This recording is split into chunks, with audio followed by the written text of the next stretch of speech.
but my session is about you. Because if you don't take care of you, and we know that the vast bulk of us are females, and that would not be one of our strong points, if you don't take care of you, how can you possibly take care of anyone else? And we all sit there and go, yes, I know. And then someone gives us a massage voucher for our birthday, and on day 364 we go, should have used that voucher, better make an appointment now. And then because women have a guilt gene and a martyr gene, we go to the massage and we spend the first 5 minutes going, oh, that was so wonderful. Oh, this is so great. 5 minutes in, guilt gene, martyr gene kicks in and we go, oh, but I shouldn't be here. I'm so busy. I just don't know how I'm going to get everything done. And I should have given it to someone. And then we destroy the next 55 minutes. It's nuts. Now, stop it. I'm just going to say straight up to you, stop it. We have got to stop and take stock. And I mentioned in one of the promo videos about chrysalis moments, and we don't have a lot of time, which is why I've launched into it straight away, team. And chrysalis moments, what do they mean? Well, you know that you get a caterpillar and it eats and eats and eats and eats, and it just keeps eating. It eats everything, like my broccoli. And then one day it decides, I've eaten enough, and it starts to melt and it turns into a chrysalis. And it becomes an ooey gooey mess in the dark, dark chrysalis. And if we choose to look at it, we can see that chrysalis as a dark, terrible place, or we can see it as a place of transformation. And it seems to me that all of us, including me, big time, have been in a chrysalis moment for 2 years. It's been a kind of a chrysalis 2 years. And now we're beginning to kind of, like the butterflies, peeking out of the top of the chrysalis to see what's happening. And that's how I feel anyway. And of course, as a speaker, you can only imagine what COVID in Australia did. It was like nothing.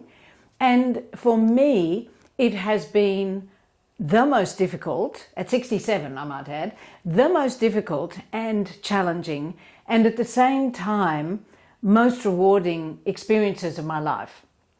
And would I put my hand up to do it again exactly the same? No, I don't think so. However, things are as they are, and I know it's a chrysalis moment, and I know that I will emerge in some form. And it's so interesting because, do you know, if you help a butterfly coming out of the chrysalis, you know, if you watch it struggling, and you just nick the top of the cocoon, the chrysalis thing, so it can emerge more easily, it actually emerges deformed and dies.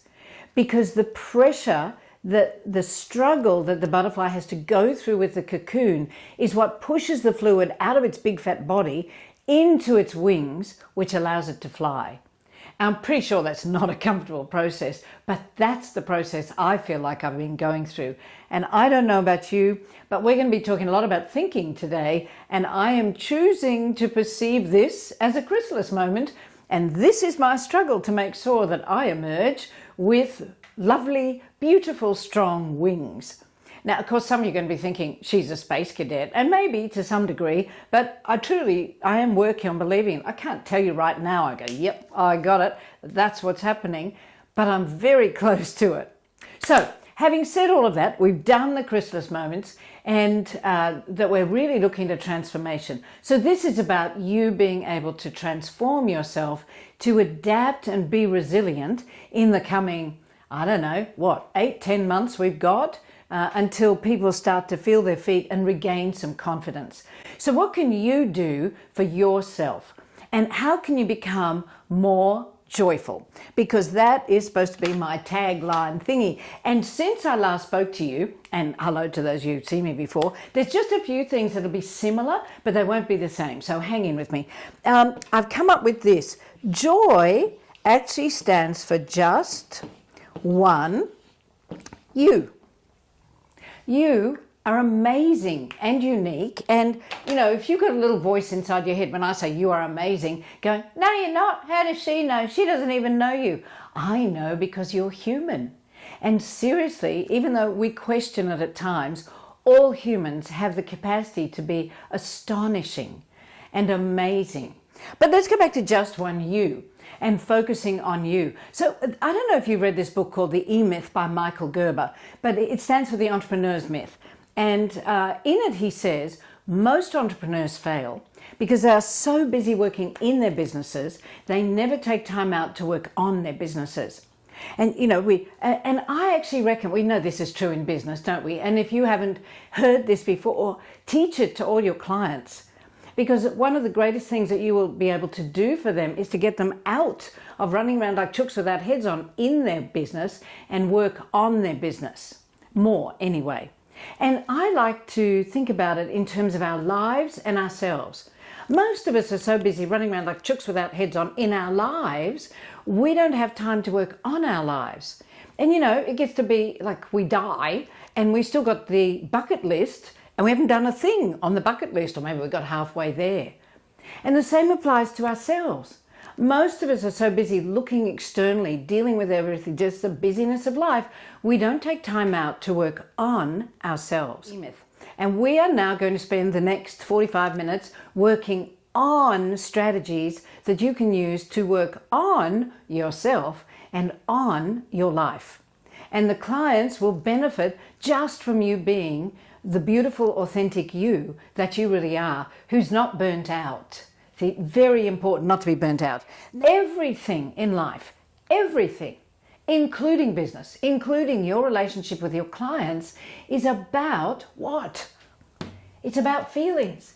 It's about how they feel about you, how you feel about them. Do they trust you? Do they like you? Do they want to work around you? Do they feel confident and secure that you are managing everything that they need to be doing or know about, that you'll guide them? All of that's a feeling. Trust, feeling. You know, confidence, feeling. Happy when they see you, feeling. These are all feelings, and they all come from the stories that you tell yourself. And do you know the latest about stress, the latest research, maybe 5 years ago as well now, is that it's not stress that makes us sick. It is not stress that makes us sick. It is what we believe about stress. So what you do is, on the count of three, we'll all go zoot, zoot, zoot, zoot. And make sure that when you do it, you don't, if you've got a human next to you, even better, do it to them. Go zoot, zoot, zoot, and touch their chest just above their hearts. And if it's bloke to bloke, don't go zoot, zoot, bang. This is a gesture of love. This is cherishing the other person. This is letting the other person know that you love them. And it's great with teenagers too, because you know how they make you drop them 25 yards from wherever, or miles from where their friends are, and they turn around to make sure you've gone. If you've already taught them this, what you can do is, as they turn around, be waiting, go zoot, zoot, zoot. And they'll go, oh, zoot, and stomp off. It's brilliant. I've had more letters from people about reconnecting with their teenagers through this technique than you can imagine. So everybody, hands up on the count of three. 1, 2, 3. Zoot, zoot, zoot, zoot.